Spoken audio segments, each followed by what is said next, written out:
Mystic Gateway podcast says we're late, so I guess we better go live. Oh, we're live. What's up, Craig? How's it going? Hey guys, welcome back to the show for a special Sunday Night Live. This is something I've been excited about all weekend. We, a friend of mine, a fan of ours, sent me a this Reddit whistleblower testimony late the other night, and I couldn't sleep, and I started reading it, and I couldn't put it down. And it's pretty lengthy, so we are going to go through it and read through the whole thing and discuss it along the way, so we're not just reading the whole time. It's quite an impressive testimony, a lot of bold claims, and we'll get into our opinions on the information here in just a little bit. But before we get started, welcome to the show, everybody. And I just want to remind anyone who wants to join us in Hawaii that tickets are still available. 5 days on the Big Island in April, April 20th through the 24th. We cannot wait for it. It's right around the corner. It's going to be here soon. Start planning your trip if you haven't.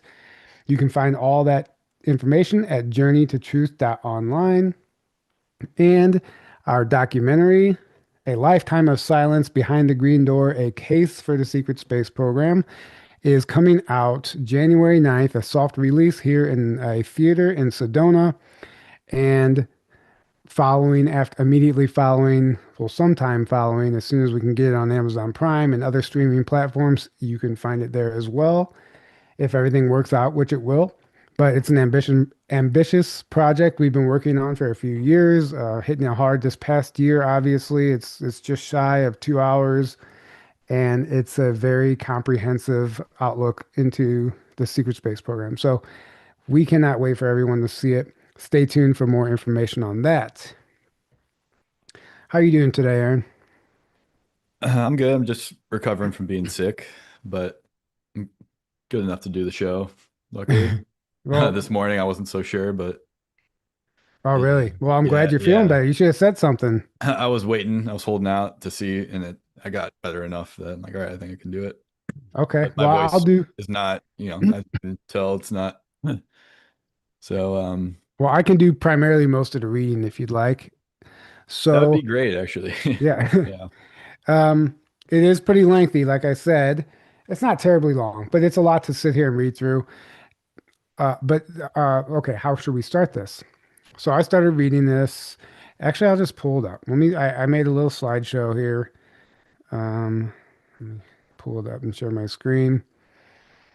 Any other announcements that we're forgetting? Oh, yeah. So January 16th, 17th, and 18th here in Sedona, the Odyssey Conference. It's a secret space program themed conference put on by Tony Rodriguez. Randy Kramer will be there. Rebecca Rose is flying in for it, and a few other people, and I'll be a part of it. The Friday night on the 16th, Lily Nova is doing a sound bath, and then leading into that, we will be also premiering our documentary Friday night at that event.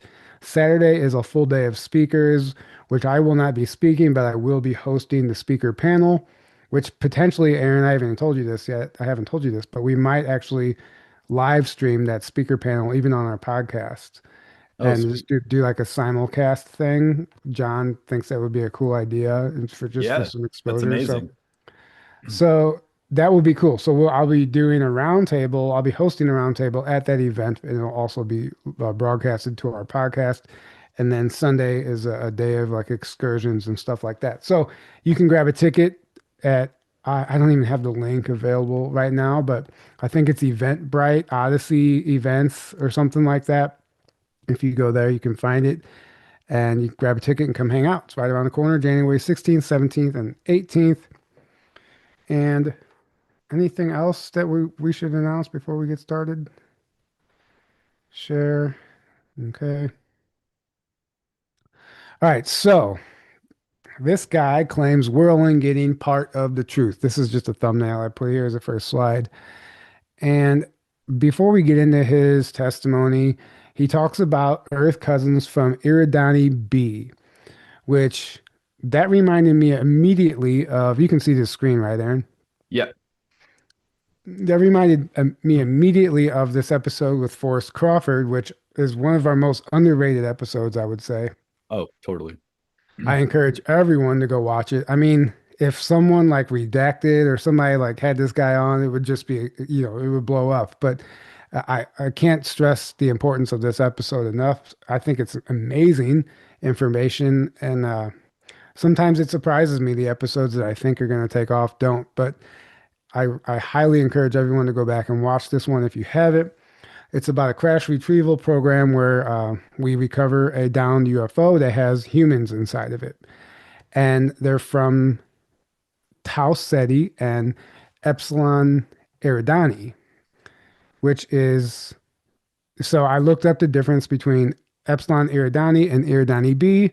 Epsilon Eridani is the star itself, a K-type orange dwarf, while Epsilon Eridani B is the confirmed gas giant exoplanet orbiting it. So there is a difference, but nevertheless, this guy is talking about a UFO that crashed here, and there were ETs inside that were human. He said they look no different than us. In fact, the only difference, he said, they all had the connected earlobe. And then they told him the reason that they actually, well, Oscar, the guy who was actually communicating with the humans whenever it crashed, because they would really only talk to this one guy. They told him that that's how you know who has that DNA from the Tau Ceti or the Eridani region, is because they have the connected earlobes.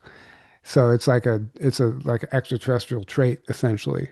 So anyone out there with connected earlobes, I've also heard from somebody else that that's a good way to tell if someone's a clone.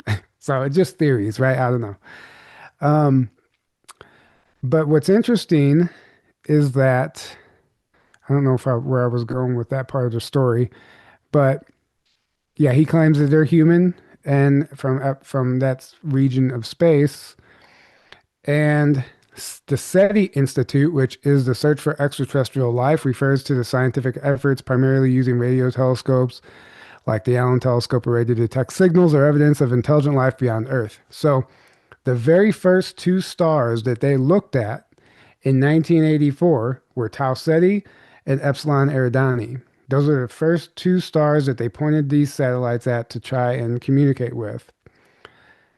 Out of all the stars in the skies they could have picked. Now, why would they do that unless they understood there was some connection there, that we had some inkling to believe that there was life on those planets? So, just another interesting side note before we get into this testimony. And let me see what else. But yeah, he claimed that they're absolutely human. You wouldn't tell the difference. You would never know the difference. And then let me pull up the testimony and let's get started here. Okay, here we go. Can I make that any bigger? Yes, I can.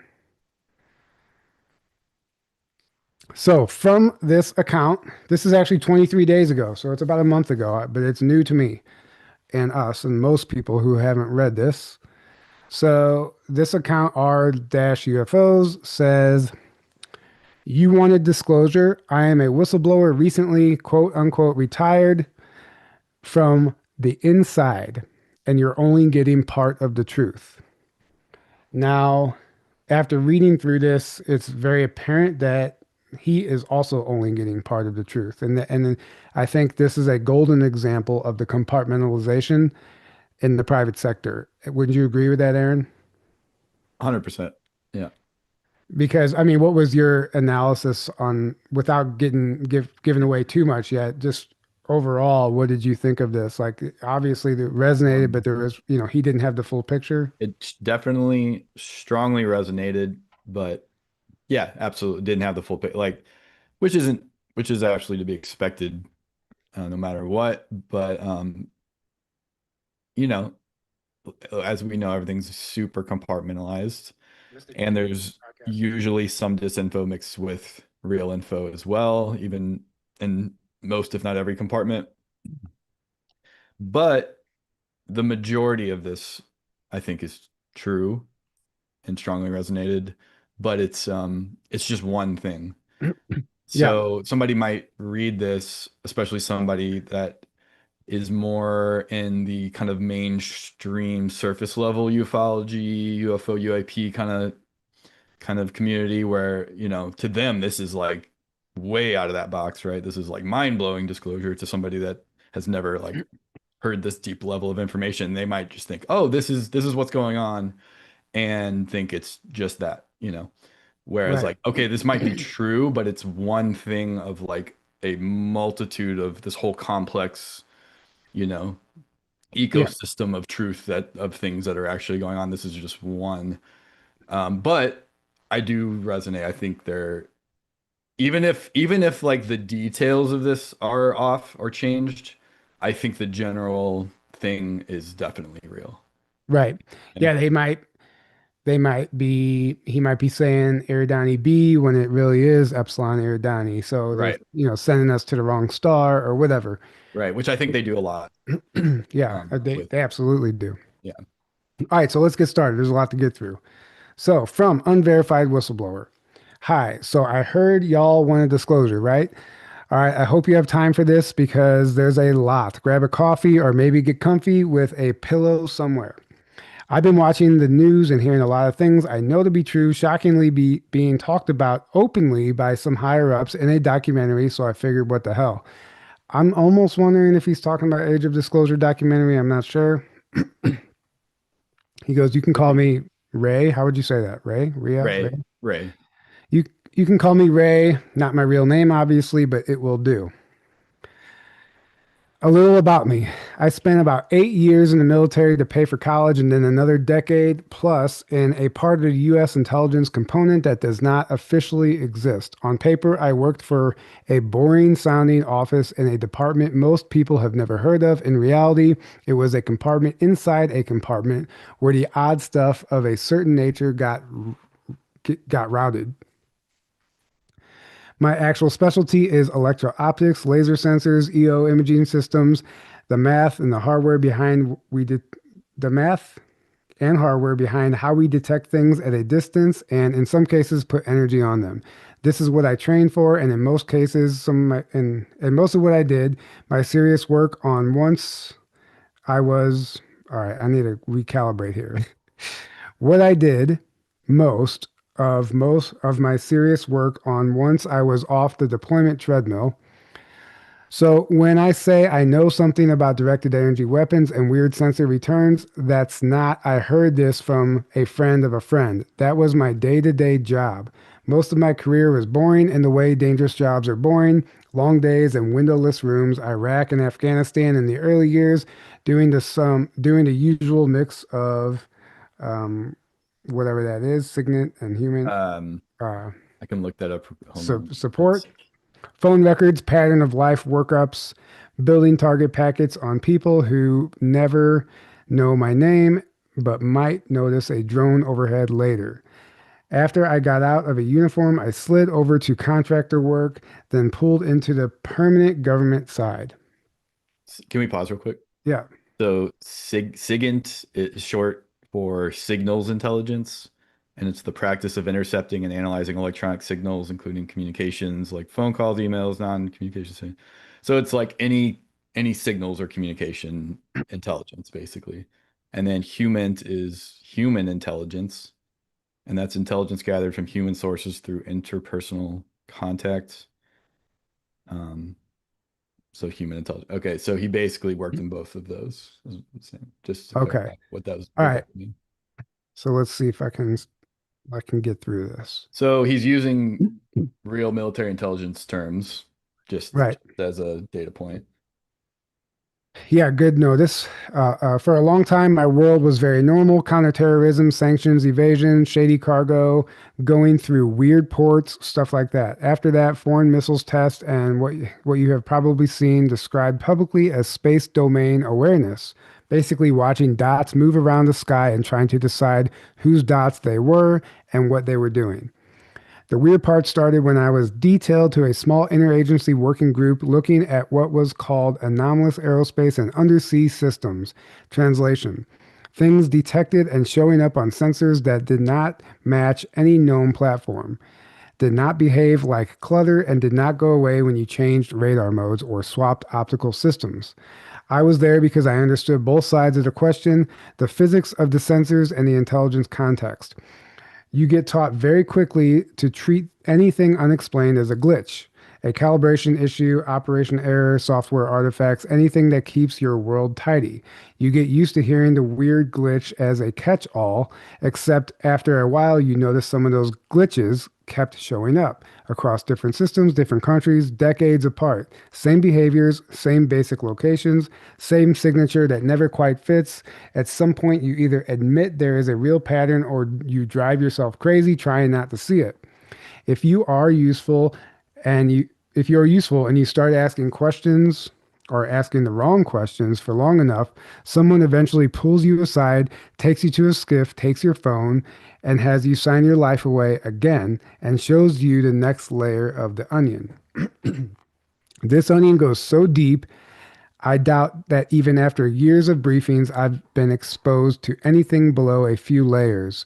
Even still, most of this is purposely kept off the NIPR and the JWICS and is done in person. So, obviously, two more military terms. If you felt like looking up, you can, Aaron.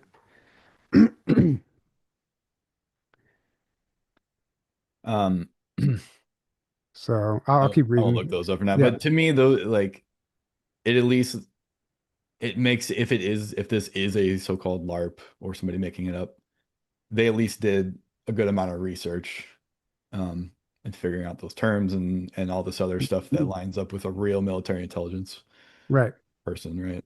So to me, that lends a little more credibility to the thing, right. Where is my Zoom or my menu here? at least more likely to be real, in my opinion.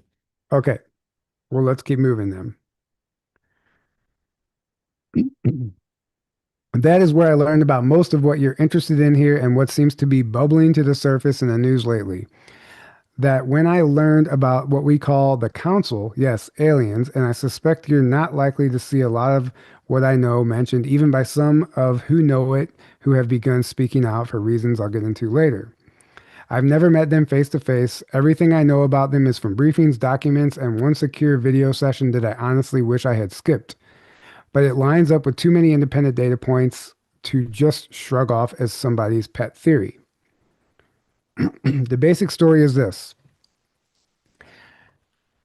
This is where it gets good. Earth was noticed roughly 2 billion years ago, long before anything walked around on land, not because we're special, but because we tripped a sensor, or rather, life tripped their sensors. You see, the Council is not a single species.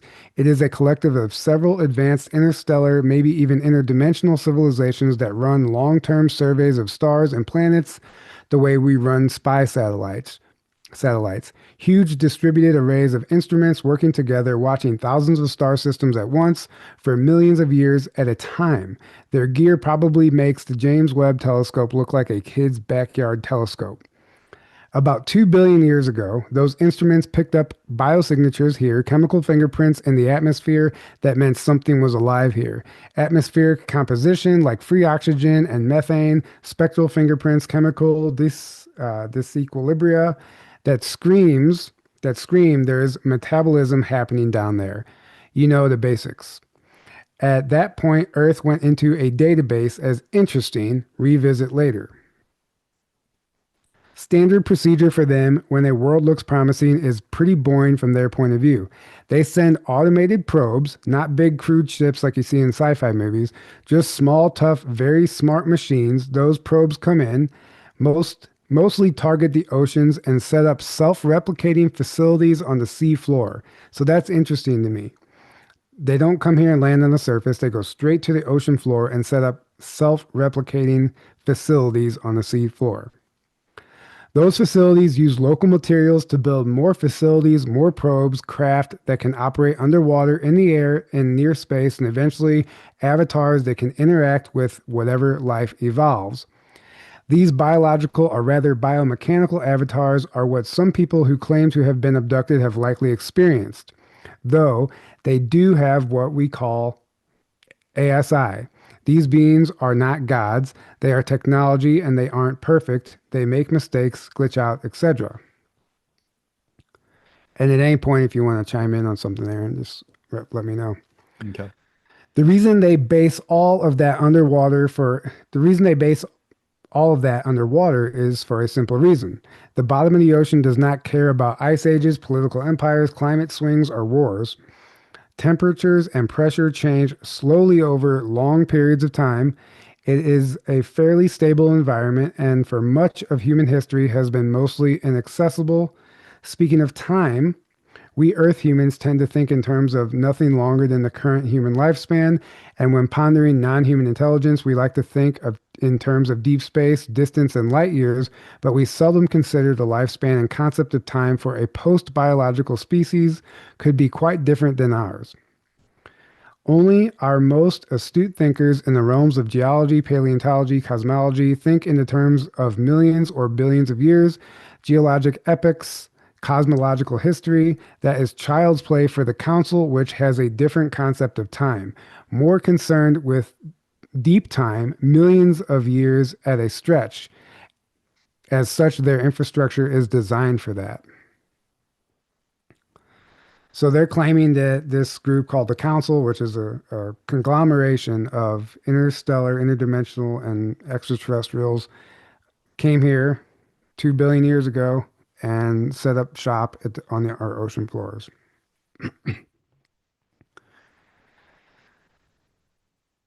Let me get caught back up where I'm at. Okay. So yes, a lot of the TMOs, transmedium objects, and impossible accelerations you have heard about are just their hardware doing its job. Maintenance, observation, sampling, nothing heroic. The warp bubble Alcubierre effect was probably mastered by them before our solar system even existed. It's old tech for them, kind of like the wheel for us, kind of like the wheel is to us. Also, no, we are not the center of anyone's universe. There are about 1 billion planets in our galaxy that are more or less like Earth. Some just have microbes, some have more complex life. A smaller subset of those have or once had civilizations. We are just one we are just one more entry, a fairly recent one in cosmological terms, in a very large survey. Once early humans started doing interesting things, we moved from planet with life to planet with potential. They have watched this same story unfold in slightly different ways around 1,000 times from what I understand. Chemistry leads to biology, biology creates technology. Tool use, language, agriculture, cities, industry, energy, space travel. Somewhere in there, you always hit the same fork. Either the species figures out how not to blow itself up to pieces densities, with the energy densities, it increasingly, let me read that sentence again. Either the species figures out how not to blow itself to pieces with the energy densities it increasingly has access to, such as nuclear fission, nuclear fusion, antimatter, and more exotic matter energy, or it wipes itself out. Our situation worried them. We had a little paradox, extremely good at cooperation and also extremely good at organized violence. Our aggression stood out. Cooperation plus violence isn't unique, but we were very, very good at both. And once you get to things like nuclear power, that combo tends to end very badly. They'd seen plenty of variations of that play out over at least a few billion years. About 10,000 years ago, towards about 10,000 years ago, our trajectory towards that became clear, and there was a major argument inside the council about what, if anything, to do with us. One side said that odds favored self-destruction once we discovered and weaponized atomic level technologies. The other side argued that we were worth saving or at least worth understanding better. The compromise was an experiment, one which had ramifications as to why all of this has been going on for so long. Okay, so I had it wrong when I made my video. I said 65,000 years ago. I had that wrong and I should have fact checked that. So, roughly 65,000 humans were removed from Earth and relocated to what is basically a preserve on a planet around the star you know as 82 Eridani. Internally, we call these people the Arids. The star is in our catalogs if you feel like looking it up, but the details of the target planet are not available for public reasons. The Arids were started in a kind of controlled paradise. Their world has large dis. Okay, I just need to take a drink of water. So let's talk about that for a second. So I'm assuming I had those two numbers backwards. About 10,000 years ago, roughly 65,000 humans were removed from Earth and relocated what is basically a preserve on a planet around a star you know as 82 Eridani. Internally, we call those people Arids. The star is in our catalogs if you feel like looking it up, but the details of the target planet are not public for obvious reasons. The Arids were started in a kind of controlled paradise. Their world has larger dispenser systems that can produce whatever basic material needs they have. Food, clothing, tools, building materials, entire structures for habitation. Think Star Trek replicators scaled up and wired into the environment. In that setup, nobody starves, nobody is homeless in the way we understand it, and nobody spends their life chasing money just to meet needs. This was the Aired's natural reality. The point from the council's view was to remove material scarcity from the equation and see what humans do and achieve when they are not spending most of their energy bashing each other over the head over resources. Meanwhile, the rest of us stayed here on the control planet, Earth, dealing with scarcity, ownership, money, hoarding, and the rise of socio-political systems based on scarcity. All of the things that define Earth civilization. The result, according to what we were briefed, is that the Arids are now 5,000 years ahead of us technologically. Man, I had a lot of the details. I read this in the middle of the night and I was trying to recall. So 5,000 years ahead of us technologically, not 10,000 years. Um, Nevertheless, the result, according to what we were briefed, is that the Arids are now 5,000 years ahead of us technologically, averaged out. Same species, same basic biology, same starting point, completely different trajectory because of conditions. Nature versus nurture on a cosmic scale. For most of their history, the Arids thought they were native to that world. They only found out the truth roughly a century ago in our time. They learned that they were uplifted, that their ancestors were taken from Earth, that they have cousins here. Once they knew that, some of them started coming back to visit the original branch. This is where their history intersects with some of the UFO stories you know. That, quote, aliens that look almost exactly human are just that, human. They are not hybrids, not clones, not secretly angels or demons. They are Arids born on another star, showing up here after being given a 10,000 year head start. So I was right, 10,000 year head start. They have, in some cases, met the leaders of certain countries and at least two UN secretary generals, both deceased. Now we get to why this has been buried for 80 years. You have to think like a senior U.S. official in the 1940s and 1950s. World War II just ended. The Cold War is starting. Everything is viewed through capitalism versus communism. Then someone puts a briefing in front of you that says, in essence, there is a group of humans living on another world who have no money, no private ownership in the way we structure it, automatic systems that meet their basic needs. And in that environment, they advance thousands of years faster than we have. The men who built what we now call the legacy program in the US that sounded like less let me start that sentence over again. The men who built what we now call the legacy program in the US that sounded less like interesting anthropological data and more like a walking, talking advertisement for space communism. It looked like proof that communism works better than the system they were trying to defend, that the ramifications of what could happen if that ever got out terrified them more than the existence of aliens. Though, to be fair, they plenty had their worldview rocked by the latter too. Okay, do you want to chime in with anything there, Aaron? Excuse me. Um, No? I mean it not I mean it just makes sense, so far. And so sorry guys, That I don't practice reading out loud, so it's not something I read a lot faster in my head like we all can. So I apologize if I'm fumbling over some of the words. I mean, it lines up. It lines up with already what I know about the history of when okay, just in general, when the whole UFO ET thing kind of exploded in the 40s and 50s, and our military industrial complex started getting built out in kind of response to that, and also what the Nazis were doing and other things. It was constant. It was like basically this always this overarching thing of like fear-based. Right. Like one, we can't tell anyone about this because of how people would react.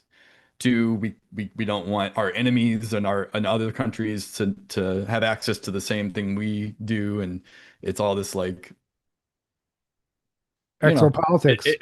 yeah, but it's all with this thick layer of fear and control and um Right. hoarding on to each country and each individual organization is like hoarding on to what they have and not sharing and Right. fighting against each other and trying to control the population and you know Well, like let's, yeah, ridicule it and all this kind of stuff. So it lines up with like also on top of that, if this is true, they're like, well, at that time we're fighting communism and we're it's just very over here in the US, it's very like communism's evil, capitalism, and that is like, if you want to make an right. argument for communism, well, that is like if it was a pure natural form of I wouldn't even call it communism, but it's you know Right. it can look like that. So they're like, oh, we definitely can't, Well, tell yeah, anyone about this because it's looks like communism and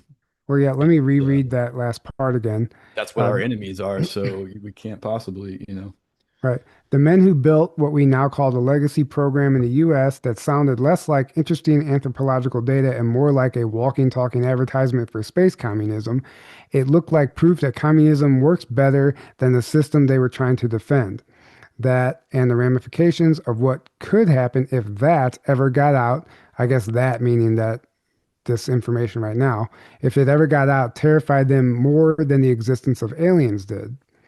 So they were terrified more that they were actually Earth cousins from, they were us than actual aliens. Though to be fair, um, they had plenty that had rocked their worldview. So to the core of the cover up, so the core of the cover up has never just been, quote, aliens or even their technologies. It has been the systematic implications. The idea that scarcity and ownership are not hard coded into reality, that they are one possible way to run a society, and maybe not the optimal one. That was seen as an existential political threat in the 1940s and 1950s, and some of the people who grew up in that mindset are still steering parts of the program today, which is why we stay out of the way of the dinosaurs as they crash and allow us meek to inherit the earth. That's a quote from something I forgot where I heard that. But now add in the famous crash retrieval incidents Roswell 47, Kecksburg 65, and a handful of other retrievals around the US and around the world. What we were told is that most of those were not accidents. They were tests and gifts. The council, with arid input, allowed certain craft and systems to fall into human hands in a controlled way, enough intact technology that a very motivated and capable society could learn from it, not enough that it would instantly rewrite everything. In fact, the Kecksburg landing, it wasn't called a crash internally. It was a direct result of a meeting and gift agreement made at Holloman Air Force Base the year prior. The idea was to see who did what with it, who could figure it out, who kept it secret, who tried to share, who tried to weaponize it, who panicked. Based on those results, the plan was to pick one primary human partner to act as the main interface for the full council contact and begin a managed process of reunifying Earth humans with the Arids and introducing us to the wider community. You can argue whether that is a good way to do it. I am just telling you that is the framework I saw laid out. How's the chat doing? So, I had to already delete a troll. perfect. Thank you. And In the 1980s and 90s, during a brief period when the Cold War ended, there was a push to finally disclose much of this.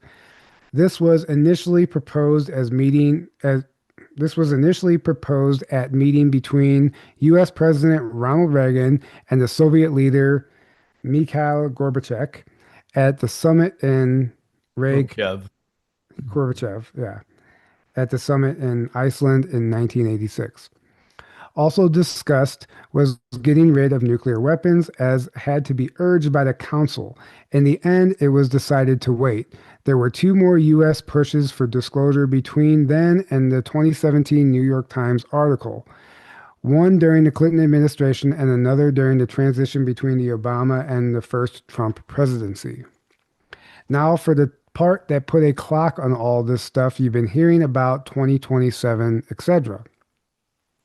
About 3 years ago, a species that is hostile to the council found out about the Earth Project. They are not part of the collective. They resent the way the council handles younger civilizations, as themselves felt victimized by the council.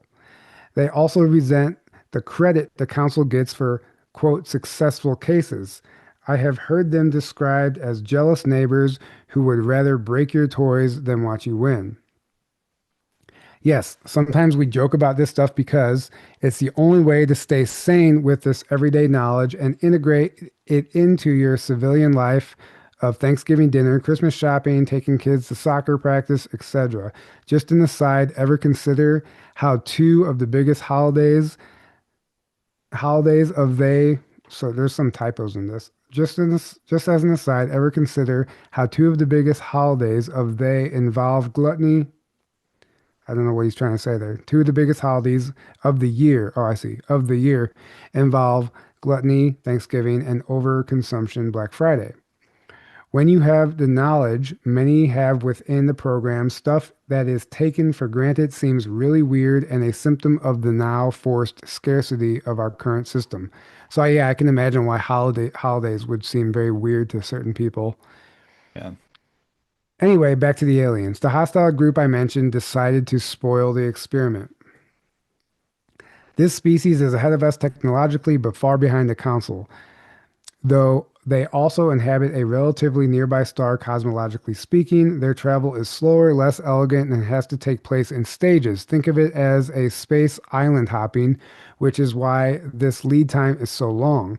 You probably want to know what they look like physically based on the descriptions we saw. They are about 5 feet tall, segmented bodies, multiple limbs, basically ant-like in their overall form. Nothing subtle or humanoid about them. And it's interesting that they said they have to space like island hop. If you read the Serpo expedition, the Serpo journey, that's exactly how they got to Serpo. They basically had to mhm. portal hop like through. You have to like a cosmic web that, and there's certain alignments, and you can't just go from point A to point B. You have to go. You have to basically island hop, like they're explaining. And that's even a more primitive. Um, the more Yeah, primitive civilizations are the only ones that do that, right? exactly, which makes a lot of sense if you actually read about the Ebens and who they were and their technology and stuff. It was Right, not that far in advance of us, right. Comparatively speaking, comparatively, right? still probably, yeah, They launched. 1,000 years ahead or hundreds of years ahead. Okay, so here's more about these ant beings. They launched an expedition toward Earth with the stated goal of making a mess, cause chaos here, damage the experiment, and embarrass the council by showing they cannot protect their own projects due to internal disagreements. Basically, exploiting internal fissures, turning small cracks of understanding in the council into canyons, thus destroying it. That's their hope, at least. The transit time means for us they are expected to arrive in roughly 2 years from now, the 2027 holiday present no one asked for, which 2027 comes up quite a bit among other testimonies. I think Jeremy Corbell talked about something. Charles McNeil talked about a 2027 arrival. And I actually think the Sands of Time material hints at something coming around that time period as well.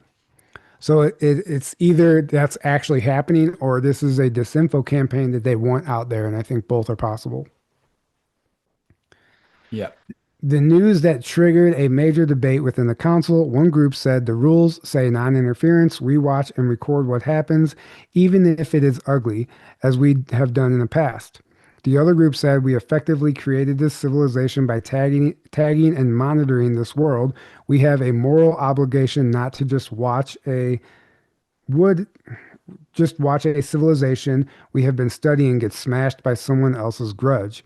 If the council showed up in force, it would not be much of a fight. Their technology relative to the ant species is like a modern carrier group versus skilled archers on sailboats.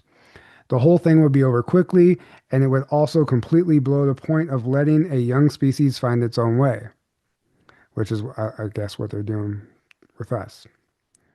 But how can you find your own way whenever you're suppressed? Exactly. It would also be a tremendous blow to the human ego, which the council is well aware of. So they arrived at a compromise. No direct council fleets defending Earth, no obvious intervention. Instead, they would quietly arm us. What they chose to give us are things they roughly call scalar phase weapons. Our vocabulary is not great here. They are not just high power lasers. They interact with fields we do not fully understand or really have names for, yet shift phases dump huge amounts of energy from the vacuum into very specific volumes of space-time without a conventional bright beam or explosion. Compared to our current directed energy weapons, they are an enormous leap. As someone who has spent years working with lasers and optic systems, I can tell you that they sit so far off our current tech that if you saw the damage assessments from a pulse without context, you would think they were misprints. But compared to console weapons, they are Nerf guns, training wheels per se. Anyway, that decision set off another big argument, both among them and among us. The obvious concerns the obvious concern was simple. Once the external threat is gone, what stops us from turning these things on each other the same way we took nuclear power and turned it into thousands of warheads and aimed at our own cities? So I guess they don't want that directed energy weapon technology getting into our hands. Yep. On the side, on the US side, there were people saying exactly that. And some members of the council argued that if we on Earth roll out scalar systems across arsenals, the first real test after the bugs are gone will likely be some crisis where two human governments start fighting each other up with this technology that they do not fully understand, or start lighting each other up with this technology that they do not fully understand, which is kind of what we're already doing anyway. With any of the time travel tech and any of the advanced technology, I think that if it was gifted to us and we're just haphazardly using it without fully understanding it, not understanding the damage that it is actually causing, I think that's kind of been the case anyway. Right. The counter argument, which won, was that species level survival has to come first.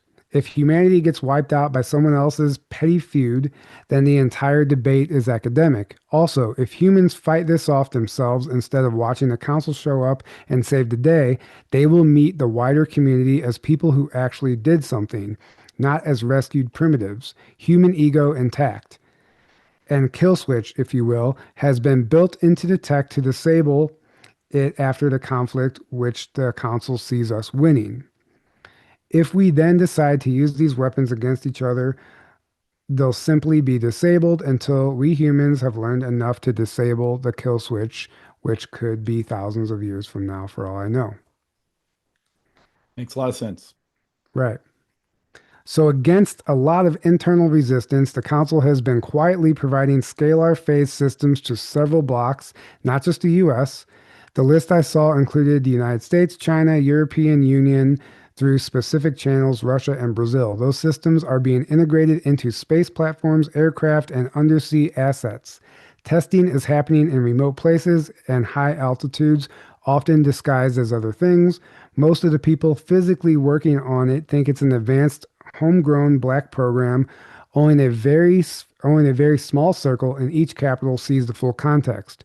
I got to see pictures of that I got to see pieces of that picture shortly before I was pushed into retirement, which is a polite way of saying I stopped being convenient. That is as specific as I am willing to get. There is one more reason I am writing this now. After pondering it for a long time, and it is more personal than the 2 year clock. A friend of mine, someone I worked closely with, the inside of the program, another EO specialist, executive officer specialist maybe, had been talking quietly years ago about going to Congress. Not with everything. They were, hang on, I need to get a drink real quick.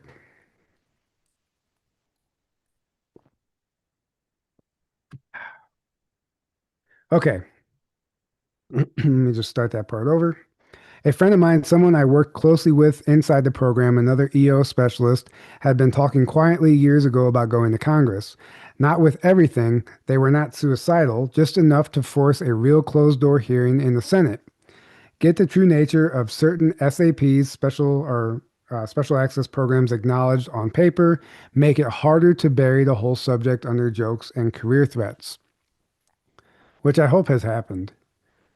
Over over as a year ago, I got word that they did. Okay, so they did. The official explanation has been vague and unsatisfying. Medical complications on a trip to a black site in the Indian Ocean, which is obviously Diego Garcia.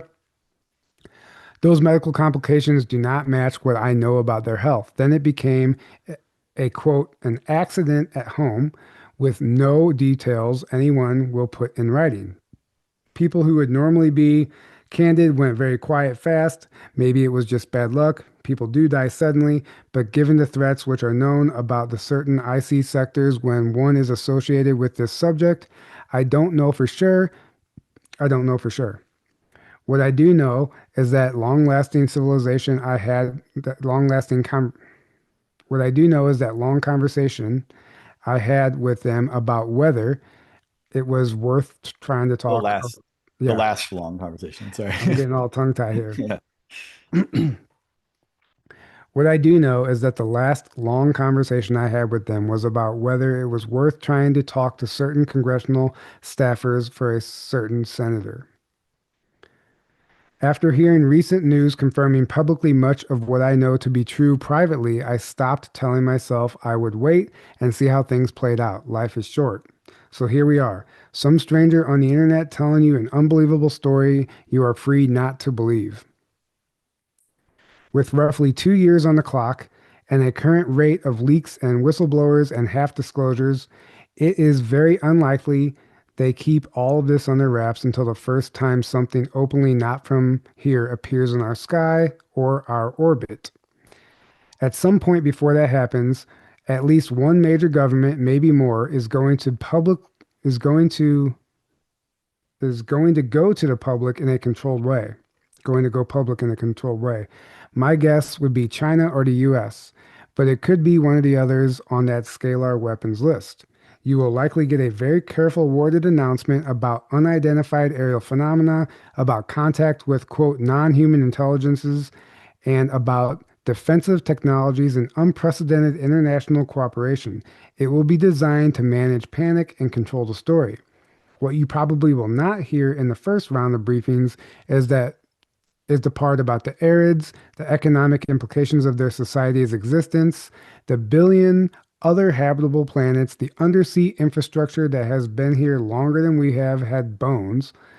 You will not see anyone step up to the podium and say, oh, by the way, there is a branch of humanity that grew up without the idea of money and scarcity 10,000 years ago and advanced 5 millennia past us. That is why I am dumping this here, where people can ignore it, laugh at it, or save it to see how it goes. Like I said, you do not have to believe me. I am not here to sell a book, go on podcast, be on TV, or do UFO lectures / treat this as fiction if that makes you more comfortable. What I am really trying to do is get you to think past the kiddie pool questions. Are UFOs real? Are NHI good or evil? Is not the interesting part. The far more interesting questions are what happens to this planet once everybody knows we are being watched, that we have cousins around another star, that some of the basic assumptions we built our societies around were just one option, not a fundamental law of nature. If in a year or two you start hearing officials talk about our cousins among the stars or civilizations far older than ours and new non-kinetic systems and shared planetary defense, remember this post and see how well it fits. Look, the bugs are coming either way. The council is not going to save us directly. They already handed out the tools and they are watching to see what we do with them. That part is still up to us. Is the part that is still up to us is what kind of world we build if we get through it. Will we go back to the work and beat each other over the head with really advanced sticks, or do we achieve a more enlightened potential? That is all I have, Ray. Okay. Again, I apologize for fumbling through some of that. I'm not a public reader. Okay, so let's break this down. I believe that aspects of this are absolutely the case. As the narrative about bugs coming in 2027, I mean, if it is real, I would say that there are forces that would never let that happen at this point. But according to him, they want to see what we'll do. But seeing what we do could mean our military industrial complex, who has access to the scalar weapons to take down the bugs. So they're leaving the fight up to the secret space program, is the way I understand it. If this is a real incoming fight, if that's if this isn't just complete disinformation, considering this is real and there are these ant-like beings on the way, which definitely seems to be, it corroborates with other testimonies, like I said, about something, some race of beings coming in 2027. Like I said earlier, that could just be something that they want out there. So people are, again, afraid of what's coming in 2027. There could be something to it. And maybe we're actually being told the truth for once. What are your thoughts, Aaron? Excuse me. I think it's I think it's a very possible. At the same time, I think it's not mutually exclusive that something could be a possible timeline event or a possible event in the future and something that um, doesn't mean it's actually definitely going to happen because I think that's not that's not how time works. That's not how Right. anything, things are always changing. Um, based on mostly just based on where we're at any given point in time and what is happening at any given point in time. And I think though it makes sense to me that something like that would be allowed because in my opinion, everything that's happening, nothing is happening by accident. Everything that's happening, if it's seemingly a negative or destructive thing, it's not like, oh no, this random negative destructive thing happened. It's like that was allowed to happen for a very Right. It's specific reason that's beneficial to humanity, right? like a test. Like a test. Exactly. Yeah. So I think something like that would be they're like, oh, let's allow this to happen like within, like not they're not gonna let it go too far to like wipe us out or anything like that, but allow it to an extent that we we can fight it. And what's that gonna do? Right? Multiple things. I think one, which it said here, is like humanity will be like, oh, they're these people that fought and were victorious in this battle, and rather than rescued primitives coming out into the greater galactic community, and then everyone, Respects that us. kind of marks you from then on as being like, oh, look, they're only here because they were rescued and given special treatment, and they shouldn't be here, kind of thing. And Yeah. two, it lets us unify. Because what does that do? If we have this planet currently where all these different countries and different groups are all kind of like, kind of for the most part, not friendly. I mean, friendly to a certain degree, but like there's a lot of fighting. There's a lot of like us versus them. There's a lot of Right. disunity and division, and that would be, just like Ronald Reagan's speech, which I know and he had a lot of inside info. He's like, I wonder what it would do if it was an alien threat that, Well, how it would somebody, unify us as a planet. Well, that's exactly, I think, what that would do. Um, and um, and then allow us to come together and be like, hey, now we're all on the same team. for the first time ever in history, we're all on the same Right. team. I think that would Well, be a very beneficial thing, honestly. yeah, and Melody says, I think of Starship Troopers movie, Yeah. which Yeah, exactly. I do believe there was absolutely tons of disclosure in that movie, and that's why it was kind of written as like a parody, satire type of thing, so that's I think the Mhm. hard truths come out in those movies. And Yeah.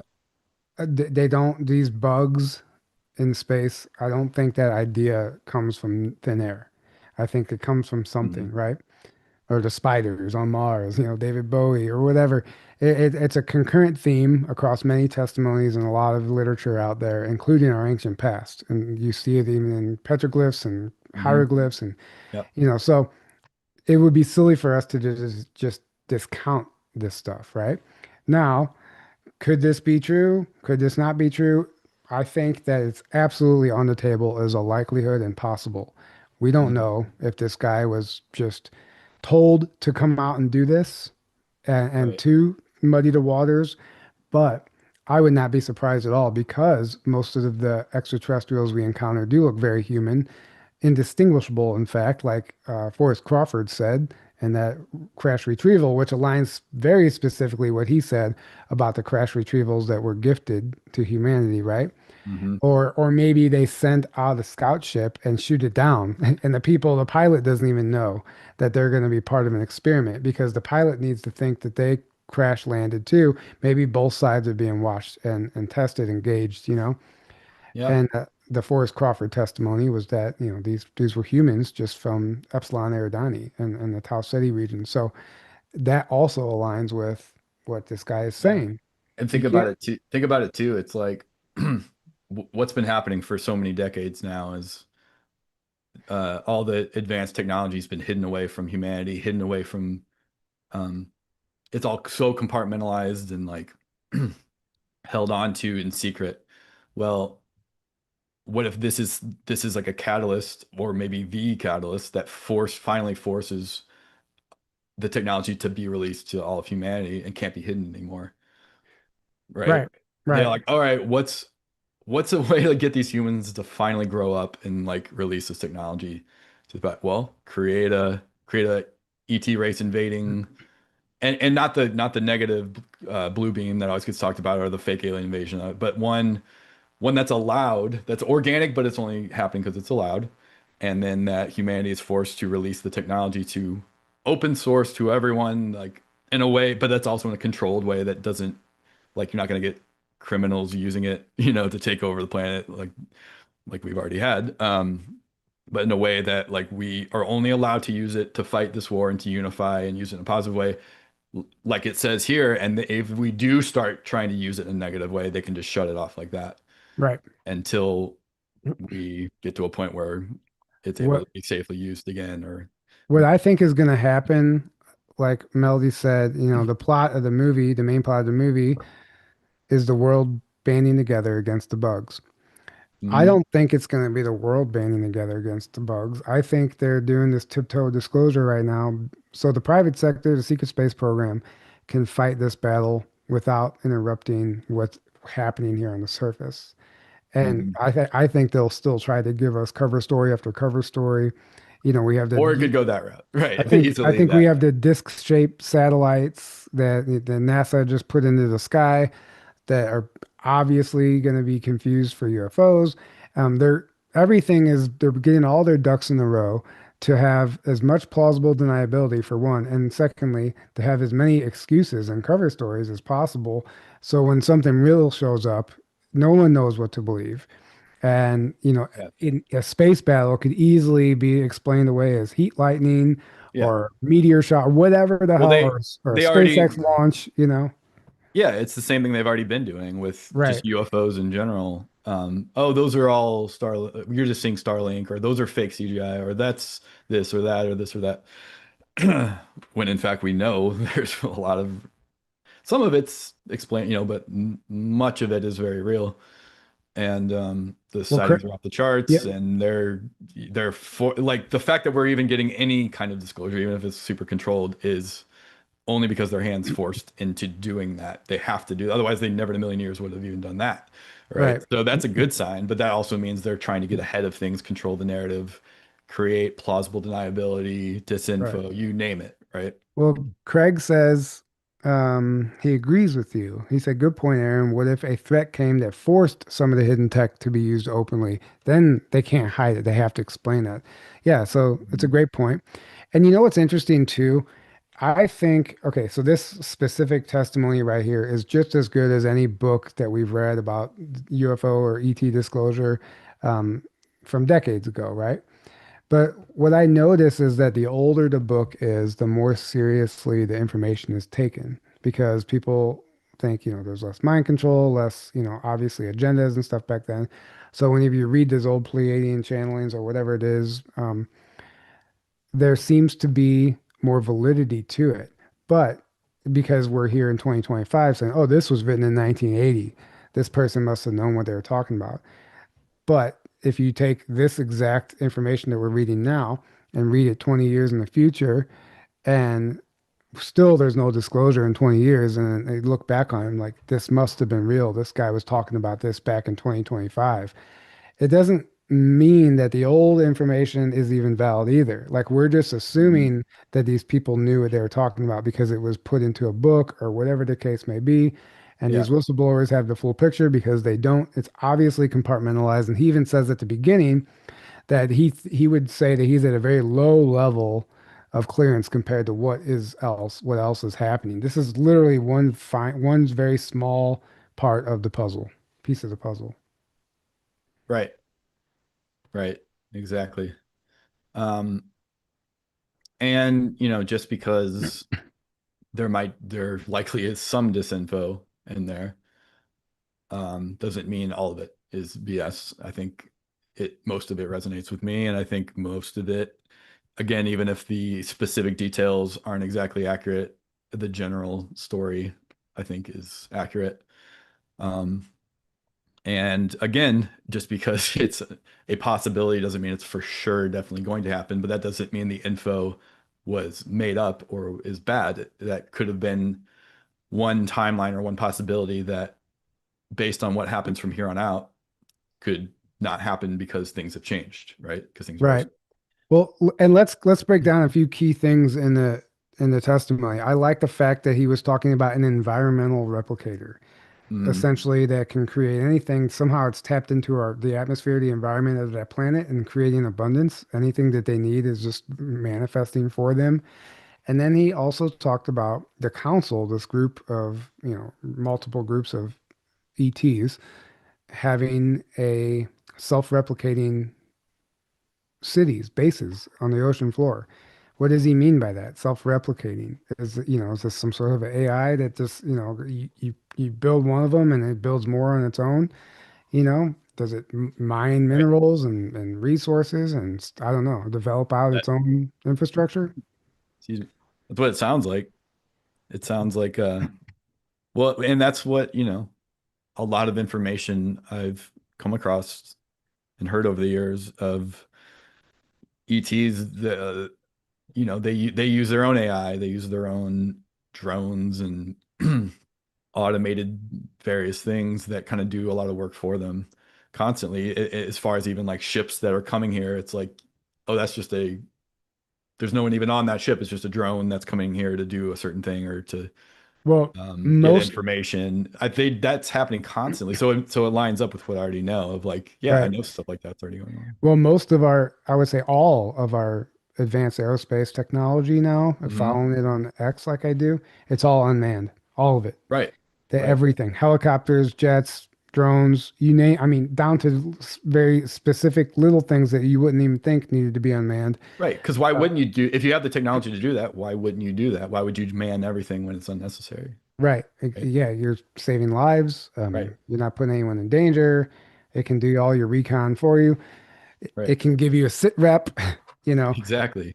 Um, but I definitely resonate with the undersea civilization. We know that's been something we've heard about for a long time.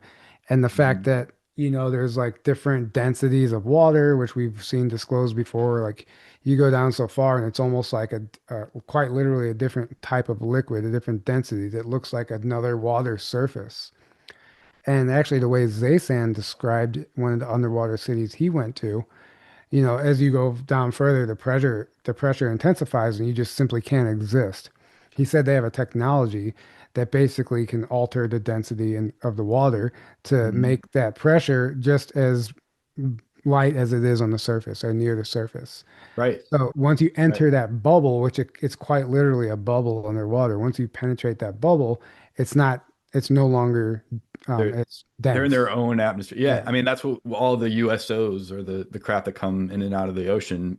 Every story, what do you hear? Oh, it came in and out without a splash, without any, and one of the most prominent stories of that is William Cooper's own experience, where he talks about he's like, I was in the Navy, we're out on the ship, and we multiple of us all saw m not just one, but many of these craft like coming out of the ocean, going up, and then coming back in, or something like that. right, And he's like, not a sound, not a splash. And he's like, the velocity they were going would have like smashed to pieces any of our technology on the surface of the water, but it just goes in without anything. Like it's in its own little bubble. It's in right. its own atmosphere, it's in its own gravity, everything. So of course they could do that with a base. If they can do that with craft, they're also going to do that with a base on the bottom of the ocean. And even the beings themselves. Right. In fact, going back to Zaysan's testimony, he said whenever certain beings come and visit the Pelagian craft, they have a room specifically designed to create an atmospheric bubble around that specific being to mimic the atmosphere that's suitable for them.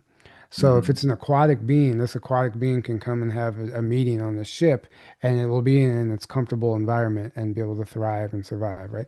So, Right. um, and I'm just going to share this one more time for the people that weren't here at the beginning. Episode 279, Forrest Crawford, UFO Evidence Crash Retrieval Program, the Oscar case. Like I said earlier, it's one of our most underrated episodes. And I think there's a lot of parallels between this specific testimony and the testimony we just read from this Reddit whistleblower, Ray. There's a lot of correlations. In fact, like I said, it's one of our most underrated episodes. I think it's loaded with juicy information that I don't think is getting enough attention right now. So if anyone feels compelled, go back and watch that episode. I highly encourage that. And then, Yes. Definitely watch it. It's amazing. so Earth cousins, 10,000 years ago, brought to another planet, 5,000 years more advanced. I got the information right this time. And you know what that also is the fact they did that is like proof that shows the whole galaxy, let's say. Look what humans would have been if not for all the suppression and abuse and manipulation that they've had for thousands of years, right? It's like to me that's where we would have been by now. Right. And it's proof. It's like you can see like we are the control group or whatever, and they're the control group and we're not, whatever. Um, And to, in my opinion, yes, like it's the same exact beings put on a planet without the control, and then we have the control. And look what's happened to us, and look what. Right. So to me, as soon as the control ends, that's where we're going to go naturally, Right. And naturally. we are the control group, like he said, like it was an experiment, right? Right, See what happens when this very specific exact group of humans um, ev- develops out and evolves on two separate planets with two different set of rules. And that's what happened. So, and right, even they weren't aware of their true history until he said a century ago. So that's really right, interesting. They found out that they actually came from Earth, which, you can imagine what that would have been like for them to find out, thinking that they're native to that planet. So they still had to go through their own sort of awakening, right? And I right. want to give our friend Craig Walker, who's in the chat, as Mystic Gateway Podcast. I'm going to give him a shout out.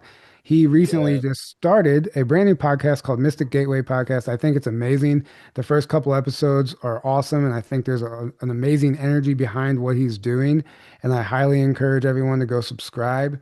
I think, he's already what a week or two into his podcast, and Facebook has already removed his podcast channel until Christmas Eve, and he's already dealing with the censorship. But I think that's because he's bridging the gap between dogmatic religion and spirituality, or the galactic nature of our reality, right? So he's bridging that gap in a way that nobody is. It's a very specific intent behind his podcast and what he's doing. And I think that that's one thing that they definitely don't necessarily want getting out yet. It's Oh yeah. literally destroying the concept of religion. And not that religion is necessarily a bad thing. We've talked about this a number of times, but destroying that concept of a control box that keeps you Ex limited. Expanding out of the box is Right. how I view it. Right. So They don't want go that. over right now, go open another window, go to Mystic Gateway Podcast, like and subscribe. And I actually, in particular, really love episode one with Justin Abraham. I think it was absolutely incredible, actually, and I hope that we get to interview him as well. And apparently, according to Craig, he's got some next level information that he didn't even touch on in that interview. So go over there, check it out, give him a like and subscribe, and help build that community because I think he's on to something. Yeah. Uh, I guess that's it, guys. We don't have a whole lot more today. We don't have any current events pulled up or anything ready. 3i Atlas came and went. It was here close yesterday or whenever it was by now, a couple days ago. And yeah, Um, as many expected, it was just none of the fear mongering surrounding any of those narratives happened. And I think it's just very apparent that like like Gaia allowing these whistleblowers on to just like say, oh, it's full of reptilians and they're blah they're blah blah. Draco. They're coming to destroy us or take over. It's very apparent to me that most of these platforms are not really concerned about the truth. They're just concerned. People want to be entertained. And there's so, Sensational, whatever yeah. sensational, or Whatever is get people to sensational, the click truth and doesn't watch. sell. The truth Right. doesn't sell like people think it would, because the truth is hard. The truth is ugly. The truth requires you to go within and do some real work and change your life instead of looking And outside yourself to be entertained. then you have like, you know, you see that I saw so much confirmation about like Oh, and today's there the winter were solstice. Sorry. oh sorry, yes, today's happy winter solstice to everyone. But it's funny because I saw like I mean there were so many people getting so many different things, and I think I do think it was like based on where you're at, that's what you're gonna be a mirror to, and that's what you're gonna get from it. Um, but it's funny that there were some remote viewers that are considered by a lot of people very credentialed remote viewers, even though most, if not all of them, I think is they get a mixed bag of truth and not truth because remote viewing is not 100%. Um, but they were like using their own little group of like the people that they're either in with or consider credible. And they were like, oh, we're all getting Draco. So see, there's the proof that that's what it is. Meanwhile, thousands of people outside of that are getting complete opposite of that, are very different. Right. And then you just like discard all of that and like, no, but look, these two or three people are getting the same as me, so that means it's true. And that we see that kind of stuff all the time. It's like confirmation bias, right? Like Hmm. you cherry pick and you find the things that agree with you, and then you use that as proof of whatever narrative you already want to believe. Right. Yeah, exactly. And I agree. In So particular, watch out for that. well, it's funny to me that the concept of remote viewing is we know it's real and we know it works Yeah. and we know it's possible. In fact, I've taken a class and had success, but I mean, mind control is the name of the game right now. And there are Yeah. so many ways to interfere with the signal that you're getting, whether you're a remote viewer, a Well, channeler, whatever the case is. right. And especially if you already know the target you're remote viewing, Right, that's you can't get more front loaded than that. Like right, the original remote viewing of that the military did specifically made sure that there was no front loading, and they would just do coordinates or a right, number or whatever. They don't know what they're viewing, and then they would get the data, and then they would then go be like, oh, this is what I was viewing, and it lines up. People are like, oh, there's a thing that I want to think is a ship that I do think, but still you're front loading. And then right, you already have preconceived beliefs of what you, even if it's subconscious, it's front right, loading. And then they're like, oh, I'm getting this. It's like, yeah, that's completely unreliable because you already knew what you were remote viewing, right? right. You Yeah. pretty much take that with a massive grain of salt at that point. But I would also argue that there is a way to tap. That, You that don't have being to call said, it remote it's viewing. Yeah. right outside of the remote viewing box, there is ways to tap in, but I'm talking specifically the remote viewers that's all Right. they do, and Right. then they're being front loaded. That's what I'm talking about. Yeah. No, I agree 100%. It's like, well, you already know the target, so now you just get to make up what you want it to look You're like. right. exactly. Um, yeah, so I'm not dogging remote viewers either because we've interviewed a No, lot and I know people that not at do it all. It's and very real. There's yeah, yeah, and those exact people, it doesn't mean everything that, I just think that when people run with these narratives as if like, oh, this is 100% true no matter what, because this is what I'm getting and these other couple people, like, you can't ever, right. you So got to be open to being wrong, basically. And maybe so that's not exactly. anyway, guys, I don't know if this um did I put the link for the to read that testimony in the YouTube description? If I did, you can't click it on this channel anyway. But go on to our Facebook page and or my Facebook page, and you can find a link under the post for this episode. If you want to read through it yourself, and I will make sure I can find a way to get the link to everybody if you're interested in it. So I think this is absolutely amazing. Just use your discernment. I love the fact that people are coming out of the woodworks like this. And, whether or not it's true, I guess that's up for interpretation, but a Hmm. lot of it correlates with what we already know to be true, or at least believe to be true. And then it lines up with other testimonies. So there's something there. I think it's worth considering. We definitely can't rule it out. And I hope you enjoyed this today. Thank you guys for being here. And if you feel like joining us in Hawaii, there's still tickets available. You can go to our website, journeytotruth.online. You can find information about our Hawaii conference and our upcoming Secret Space Program documentary, which we're very excited about. And I guess that's it, unless you have anything else that you want to go over, Aaron. I mean, there was one other thing, but Yeah, go uh, ahead. We don't have okay. to. I don't Yeah. know if you saw Jesse Michaels had on, he interviewed this guy who, what does it say, President of Russian Republic. So this guy Oh, yeah, yeah. The guy who was a sitting president who was brought onto an alien in spacecraft. Yeah, 1997, yeah. right? And he's very detailed information about it, very fascinating. I haven't even watched it yet. I just saw Michael Salo's overview of it and what Yeah, he's, that's what I watched too, actually. yeah, yeah, but I Yeah. want to watch it. So this guy, I mean, very credentialed, like he held senior political office, sat in Russia's state council, advised Vladimir Putin, met repeatedly with Henry Kissinger, Jimmy Carter, Pope John Paul II, and is close friends with the Dalai Lama. He says his UFO experience was acknowledged by Boris Yeltsin and discussed with Putin, and he also mentioned having a deep discussion about it with Henry Kissinger, who seemed to know all about UFOs before speaking with him.